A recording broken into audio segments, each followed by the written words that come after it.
Fala aí pessoal, tudo bem? Eu sou o professor Isaí Siqueira, professor de matemática. Estou aqui gravando com o projeto X, projeto que multiplica as suas chances de aprovação. A gente vai dar início ao módulo de funções, a gente vai começar bem básico, a gente vai falar um pouquinho da introdução, depois a gente vai falar um pouco da definição e de que é uma função, tá bem? Vamos lá. Função é uma relação entre duas grandezas. Como assim, professor? O que é isso, duas grandezas? Para início de conversa, grandeza é tudo aquilo que pode ser medido, dimensionado. Então, toda vez que eu falar de uma função, eu vou estar relacionando um elemento ao outro. Para que isso fique bem claro na sua mente, eu coloquei um exemplo aqui que diz o seguinte: uma barraca em Fortaleza vende copos de sucos naturais a preço de 80 centavos. Para não fazer contas toda hora, o proprietário da barraca montou a seguinte tabela. Na verdade, o que esse proprietário, de modo indireto, ele fez? Ele, de certa forma, está criando uma função entre os números de copos a ser vendido e o valor a ser pago. Repare que a tabela que ele constrói é a tabela número de copos e preço. Cada copo custa 80 centavos. Então, quando ele tem 2 copos, logo ele tem 1,60. Quando ele tem 3 copos, ele tem 2,40. Quando ele tem 4 copos, ele tem 3,20. O que você repara com isso? Você repara que cada copo não está custando 80 centavos, cada copinho de suco? Perfeito. Então, se cada copo de suco custa 80 centavos, o total que eu vou pagar vai ser 80 vezes a minha quantidade de copos. Perfeito? Bom, na verdade, nós temos aqui uma função. O que é função? Não é uma relação entre duas grandezas? A grandeza copos e a grandeza preço. Repare comigo que o preço ele depende do número de copos. Você consegue observar isso aí? Perfeito. Esse preço, eu vou denominar ele como sendo Y e esse número de copos como sendo X.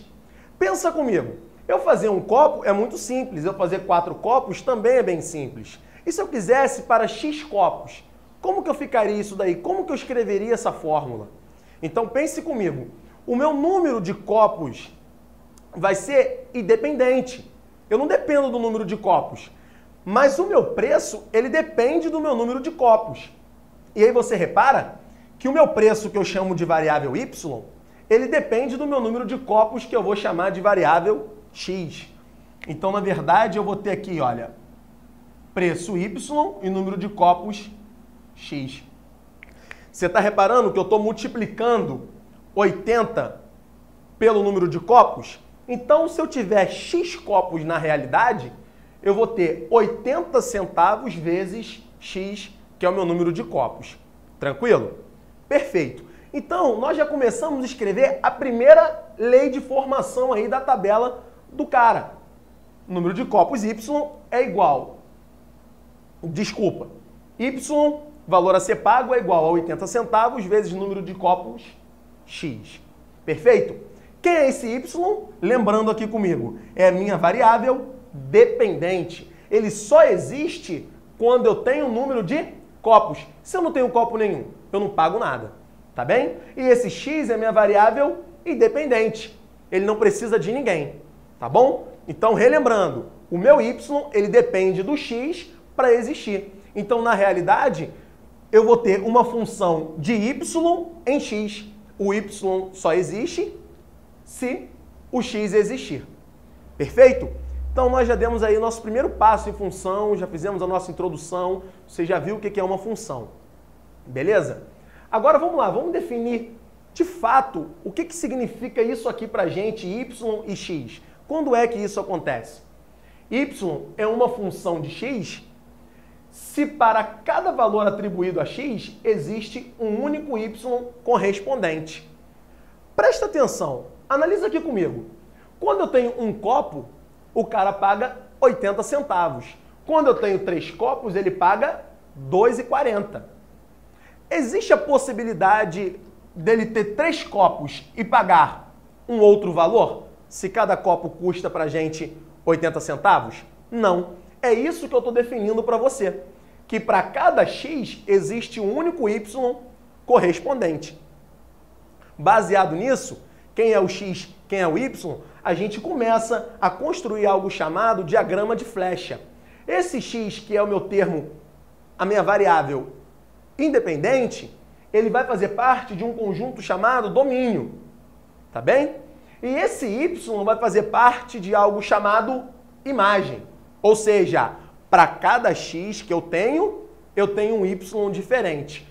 Então, relembrando, só existe função se para cada valor atribuído a x, existe um único y correspondente. Não existe eu colocar um valor para x e eu ter vários y. A gente vai definir isso melhor daqui a pouquinho quando a gente começar a ver domínio contra domínio e imagem. O que eu preciso que você saiba é que esse y ele também pode ser representado por f de x. Como assim, professor? A função no ponto x. Tá bem? Então, analisa aqui comigo. Vou te dar um exemplo aqui de uma função x mais 1. Eu estou relacionando x mais um elemento para poder ter um y diferente. Tá bem? Repara só, se eu coloco o x como sendo 1, quem seria o meu y? Seria 1 mais 1, porque o x vale 1. Então, meu y seria 2. Se eu coloco o meu x, por exemplo, como menos 3, eu teria aqui menos 3 mais 1, menos 2. Então, você lembra que agora em pouco, quando eu falei que o y é a mesma coisa que f de x? Legal. Então, olha só, o f de 1, ou seja, a função no ponto 1, vai gerar um y igual a quanto? Igual a 2. Então, eu vou dizer que o f de 1 dessa função vale 2, porque onde tinha x eu coloquei 1. E o meu f de menos 3 vai valer menos 2. Perfeito? Show de bola. Então você viu que esse y é a mesma coisa que f de x. Ou seja, o meu y igual a 2 é a mesma coisa que o meu f de 1. Tá bom? Então é isso, galera. A gente dá continuidade em domínio contra domínio para você entender melhor o conceito de domínio e imagem. Ok.